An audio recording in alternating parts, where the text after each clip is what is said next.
Mosby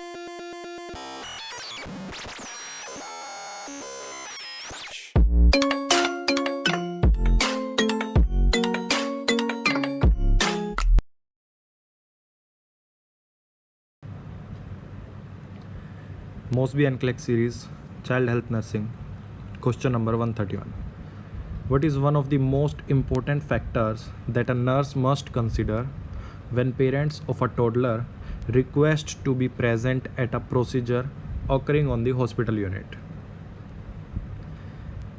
nurse क्या consider करेगी parents के बारे में, एक टोडलर के पेरेंट्स जो रिक्वेस्ट कर रहे हैं कि प्रोसीजर रूम में प्रेजेंट रहेंगे, तब बच्चे के ऊपर कोई प्रोसीजर परफॉर्म किया जा रहा है, उस वक्त पेरेंट्स प्रोसीजर रूम में प्रेजेंट होंगे, इस बारे में नर्स से रिक्वेस्ट की जा रही है। तो नर्स क्या इंपॉर्टेंट फैक्टर कंसीडर करेगी पेरेंट्स में? Option first, type of procedure to be performed, कि किस तरह का प्रोसीजर परफॉर्म किया जा रहा है। Option second, individual assessment of the parents का इंडिविजुअल असेसमेंट करेगी nurse. Option third, whether the toddler wants the parents present, कि टोडलर चाहता है उसके पेरेंट्स प्रेजेंट हो या नहीं हो। And last, probable reaction to the toddler's response to pain. तो जल्दी से आंसर सोच लेंगे।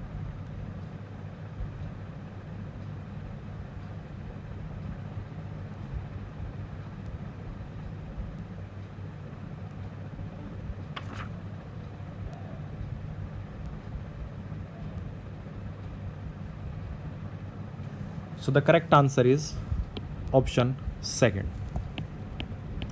नर्स इंडिविजुअली पेरेंट्स को असेस करेगी कि प्रोसीजर के रिलेटेड पेरेंट्स का कैसा रिएक्शन है।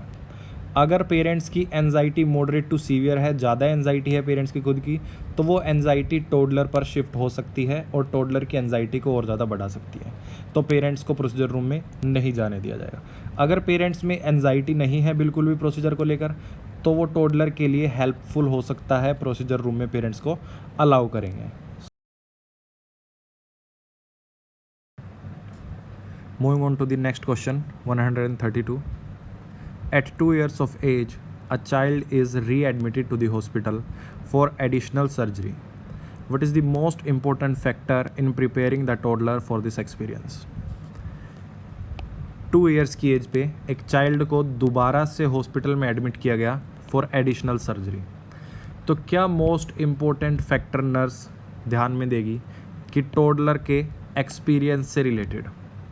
Option first, gratification of child wishes, कि बच्चे की विशेज़ को, डिज़ायर्स को फुलफिल कंप्लीट किया जाए। Second, previous experience of being hospitalised, बच्चे का प्रीवियस एक्सपीरियंस कैसा है हॉस्पिटलाइज से। Third, avoidance of living the child with strangers, कि बच्चे को स्ट्रेंजर्स के साथ ना छोड़ा जाए। Fourth, assurance of continuation of parental affection, कि बच्चे को पेरेंटल अफेक्शन कंटिन्यूसली मिलता रहे। तो जल्दी से अपना आंसर सोच लेंगे।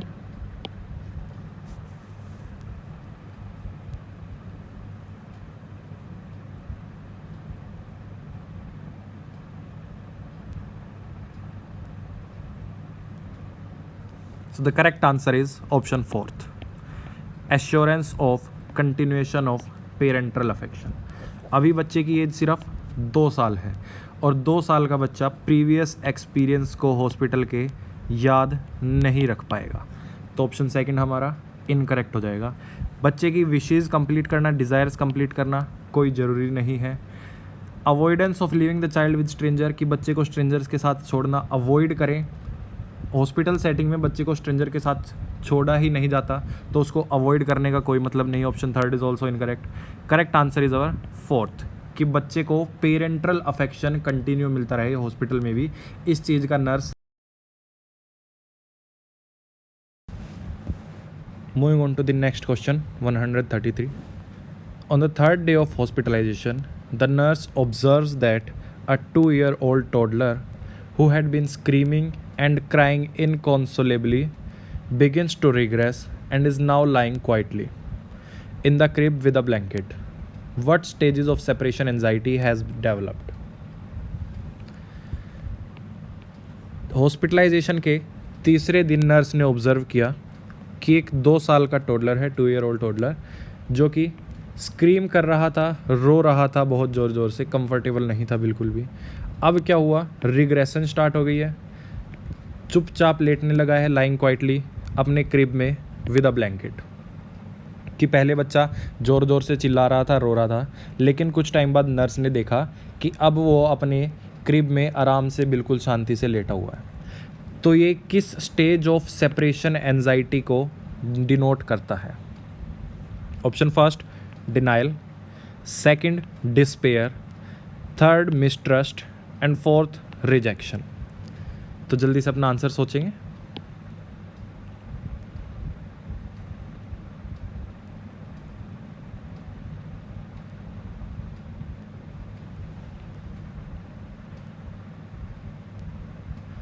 सेपरेशन एंजाइटी की 3 स्टेजेस होती हैं। First is protest, second despair and third final stage is denial और डिटैचमेंट। फर्स्ट स्टेज में सेपरेशन एंजाइटी की फर्स्ट स्टेज प्रोटेस्ट में बच्चा प्रोटेस्ट करता है अगेंस्ट, रोना स्टार्ट कर देगा, बहुत ज़ोर ज़ोर से रोएगा, हाथ पैर मारेगा, टेम्पर टेंट्रम्स दिखाएगा। जब पेरेंट्स उनसे अलग हो रहे होंगे हॉस्पिटलाइज सेटिंग में तो बहुत ज़ोर ज़ोर से चिल्लाने लगेगा, बिल्कुल भी शांत नहीं रहेगा। वो सेपरेशन एंजाइटी की फर्स्ट स्टेज होगी प्रोटेस्ट। सेकेंड स्टेज आती है प्रोटेस्ट के बाद डिस्पेयर। अब बच्चा सेकेंड स्टेज में आ गया है सेपरेशन एंजाइटी की, तो वो बिल्कुल शांत हो जाएगा, डिप्रेशन की तरफ जाने लग जाएगा, किसी से बातचीत नहीं करेगा, बिल्कुल भी अपने ही बेड पर बिल्कुल शांति से आराम से लेटा रहेगा। उसके बाद आती है last third stage of separation anxiety, that is denial और डिटैचमेंट। कि अब वो पेरेंट्स को इग्नोर करने लगेगा। जब दोबारा से उसके पेरेंट्स मिलने आएंगे कुछ टाइम बाद उनसे, तो उनको इग्नोर करेगा, नर्स के साथ हंसने लगेगा, खेलने लगेगा और एक हेल्दी रिलेशनशिप मेंटेन नहीं कर पाएगा, ट्रस्ट रिलेशनशिप मेंटेन नहीं कर पाएगा।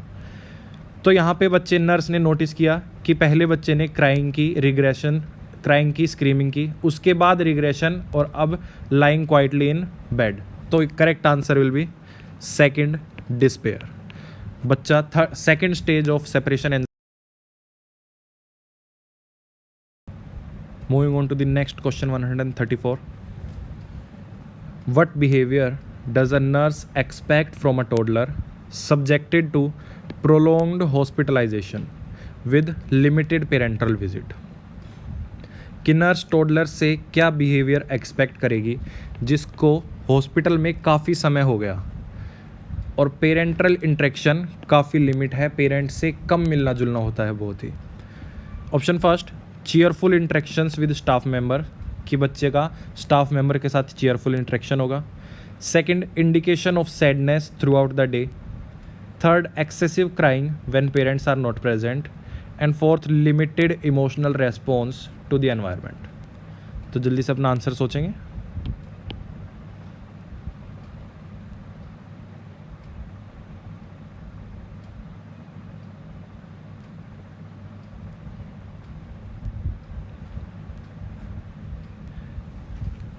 क्वेश्चन में स्पेसिफाई किया है कि बच्चे को प्रोलॉन्ग्ड हॉस्पिटलाइजेशन हो गया है, हॉस्पिटल में रहते हुए काफ़ी समय हो गया और पेरेंटल विजिट कम होती है, लिमिटेड रहती है। तो बच्चा थर्ड स्टेज ऑफ सेपरेशनल एंजाइटी में चला जाएगा, दैट इज़ डिनाइल और डिटैचमेंट।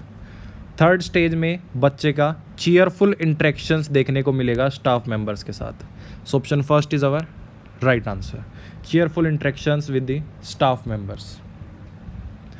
ऑप्शन सेकंड में दिया indication of sadness throughout the day, ये हमारे second stage of separation anxiety रहेगी, सो इनकरेक्ट। थर्ड था excessive crying when parents are not present, this shows the first stage, also incorrect. And last limited emotional response to the environment, ये भी हमारा second stage of separation anxiety रहेगा, तो ये भी wrong.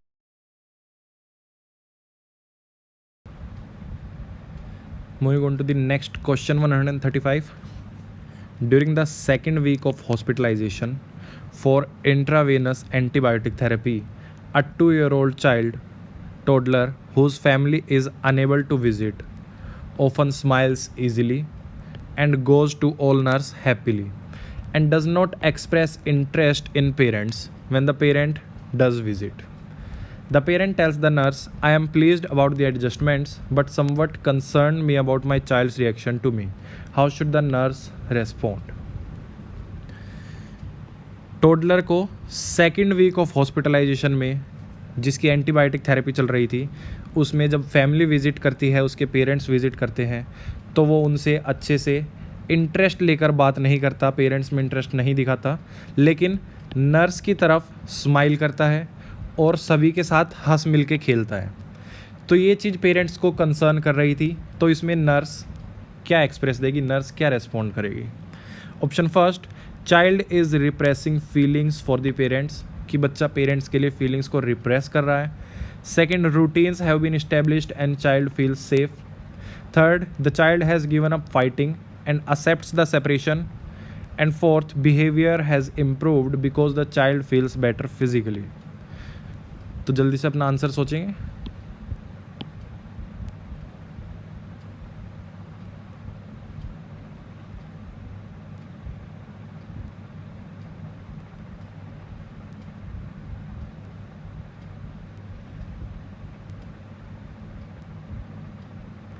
अब hospitalisation, hospital setting में बच्चे को 2 वीक हो चुके हैं, तो अब वो नर्स के साथ हंस के खेल रहा है, स्माइल पास कर रहा है, सभी के साथ हंसी खुशी से खेल रहा है, लेकिन पेरेंट्स के पास नहीं जा रहा, उनको प्रॉपर अटेंशन नहीं दे रहा, उनको इग्नोर कर रहा है। तो ये हमारा third stage of separation anxiety को डिनोट करता है, दैट इज डिनाइल और detachment. So the correct answer will B option first, the child is repressing the feelings for the parents. बच्चा अपनी फीलिंग्स को रिप्रेस कर रहा है पेरेंट्स के सामने।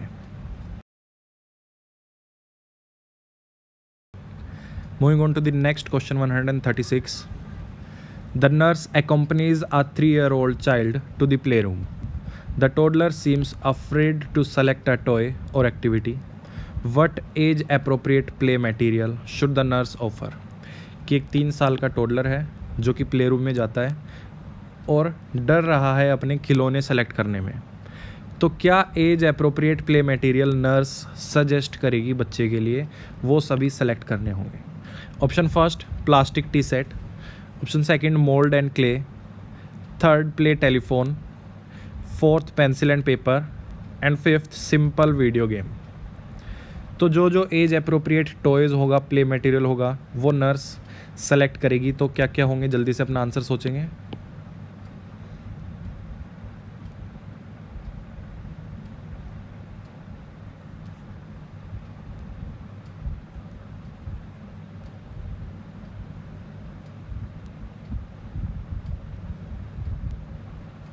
So the correct answer is option first, plastic tea set, second, molds and clay, and third, play telephone.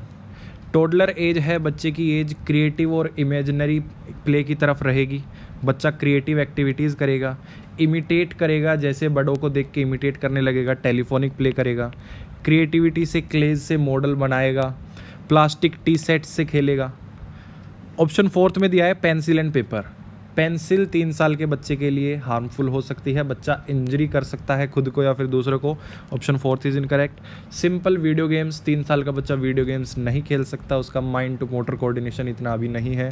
So option fifth is also incorrect. Correct answer is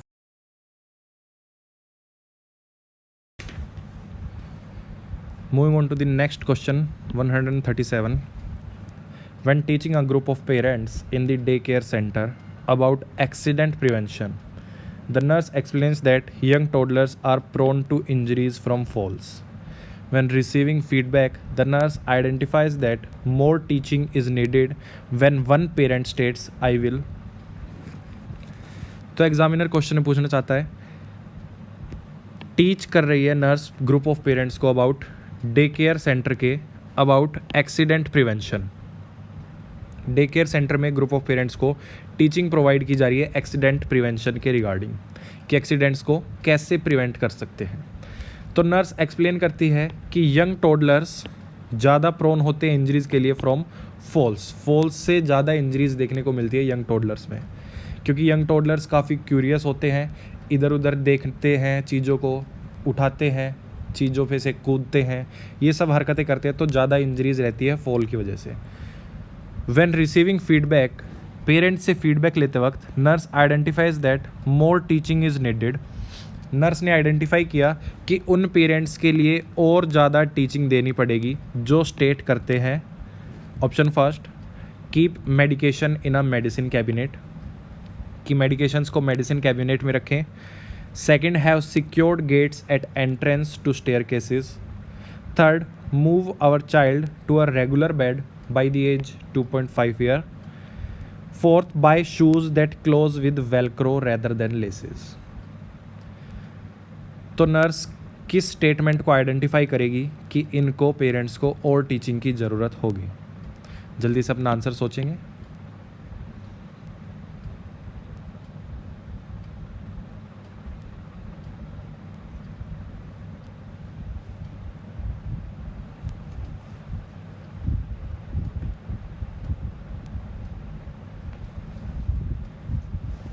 So the correct answer is option first, keeping medications in a medicine cabinet। जो parents ये statement दे रहे हैं कि हम medicine को medicine cabinets में रखेंगे, nurse उनको और टीचिंग प्रोवाइड करेगी फॉर एक्सीडेंट प्रिवेंशन, क्योंकि ये क्या है, गलत है। टोडलर काफ़ी ज़्यादा क्यूरियस होते हैं, तो जगहों पर चीज़ों पर चढ़कर उनको देखने की कोशिश करते हैं, खोलने की कोशिश करते हैं। तो मेडिसिन कैबिनेट में अगर मेडिसिन रखी हुई है किसी कैबिनेट में, तो वहाँ पर टोडलर पहुँच सकता है, मेडिसिन को निकाल सकता है, मेडिसिन कंज्यूम कर सकता है, जो कि बच्चे के लिए हार्मफुल होगा। So option first is our right answer. Second option ने बोला है have secured gates at entrances और स्टेयरकेस। बिल्कुल करने चाहिए, गेट सिक्योर करने चाहिए, स्टेयरकेस एंट्रेंसेस को कवर करके रखना चाहिए ताकि बच्चा ना जा सके। Option third, move our child to a regular bed by the age of 2.5 year. बच्चे को रेगुलर बेड पर मूव कर सकते हैं जब बच्चा हाइट अटेन कर लेता है 36 इंच की, और अप्रोक्स 2.5 ईयर एज पर बच्चा हाइट अटेन कर लेता है 36 इंच की, तो उसको बिल्कुल मूव कर सकते हैं नॉर्मल बेड पर। Fourth, buy shoes that close with Velcro rather than laces. ये भी करेक्ट है, बिल्कुल बच्चे को शूज़ दिए जाएंगे जो कि वेलक्रो से क्लोज होते हैं, लेसेस नहीं होंगे, जिसमें लेसेस लेस होंगे, ताकि बच्चा उनमें उलझ के गिरे नहीं।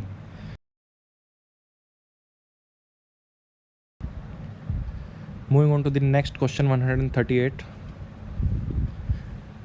A 2.5-year-old child is admitted to the hospital with deep partial thickness burn involving the face and chest. The nurse develops a plan of care based on concerns related to the child's injury. Place the following in order of importance. कि एक 2.5-year-old child है जो hospital में admit हुआ है with the deep partial thickness burn, involve face and chest. Face और chest पर deep partial thickness burn हुआ है, तो नर्स डेवलप कर रही है plan of care based on concerns related to child injury. तो हमें ऑर्डर ऑफ इम्पोर्टेंस में लगाना होगा सभी ऑप्शंस को। फर्स्ट है presence of pain, second potential for infection, third impaired gas exchange, fourth disturbed fluid balance and fifth compromised body image. सभी को इनकी ऑर्डर ऑफ प्रायोरिटी इंपॉर्टेंस में लगाएंगे।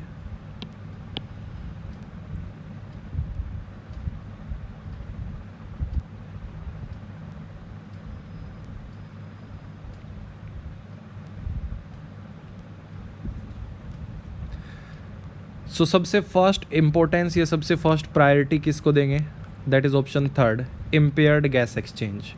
बच्चे का फेस और चेस्ट में डीप पार्शियल थिकनेस बर्न हुआ है, तो फर्स्ट जो प्रायोरिटी दी जाएगी प्लान नर्सिंग केयर की, वो इम्पेयर्ड गैस एक्सचेंज पर दी जाएगी।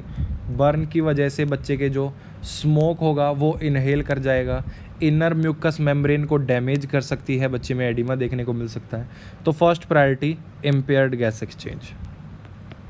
सेकेंड इम्पेयर्ड गैस एक्सचेंज के बाद सेकेंड प्रायोरिटी जाएगी for the presence of pain, कि बच्चे को पेन कितना है उसके पेन मैनेजमेंट पर सेकंड प्रायोरिटी का जाएगी।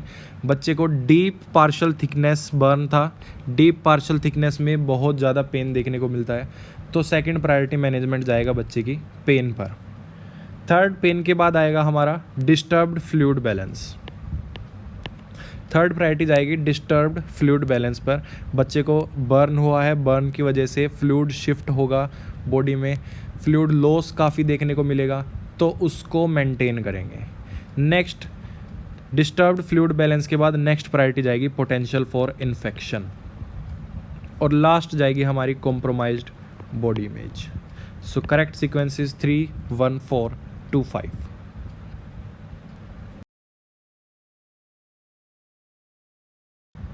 Moving on to the next question, 139. A 3-year-old child ingests a substance that may be a poison. The parent calls a neighbor who is a nurse and asks what to do. What should the nurse recommend the parent to do? एक 3 साल का बच्चा है जिसने ingest कर लिया एक substance जो कि पॉइज़न हो सकता है। तो पेरेंट्स कॉल करते हैं अपने नेबर को जो कि एक नर्स है और पूछते हैं कि क्या करना चाहिए। तो नर्स क्या रिकमेंड करेगी पेरेंट्स को? Option first, administer syrup of ipecac, call the poison control centre, third, take the child to emergency department, and fourth, give the child bread dipped in milk to absorb the poison. तो जल्दी से अपना answer सोचेंगे।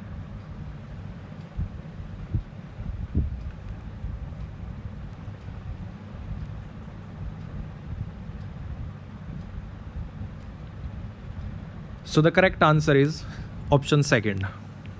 Nurse recommend करेगी parents को कि poison control centre में call करके बात करे, उनको बताए कि बच्चे ने जो सब्सटेंस इंजेस्ट किया है वो सब्सटेंस क्या है, उसके अंदर किस प्रकार का पॉइज़न प्रेजेंट है।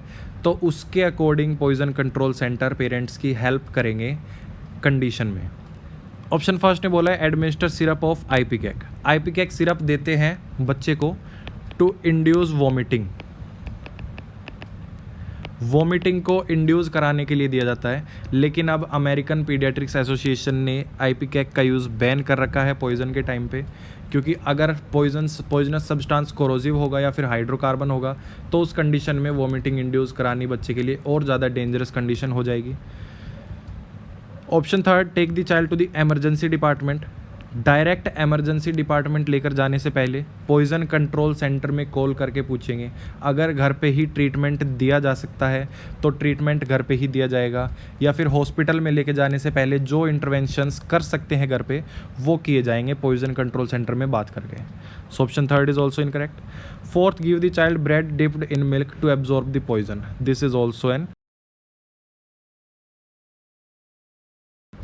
Moving on to the next question, 140. A nurse in the Child Life Center is evaluating a 15-month-old toddler's ability to perform physical tasks. What behavior indicates to the nurse that the child's development is age appropriate? Select all that apply. कि nurse एक child life centre पर 15 month old infant की ability को देख रही है, check कर रही है फिजिकल टास्क परफॉर्म करने की। तो क्या बिहेवियर इंडिकेट करेंगे बच्चे की डेवलपमेंट को कि वो एज अप्रोप्रिएट है?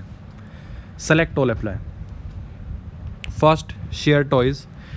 Second, drinks from a cup. Third, builds a tower of 6 blocks. Fourth, walks with a wider based gate.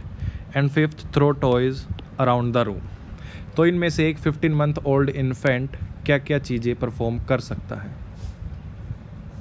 जल्दी से अपना आंसर सोचेंगे।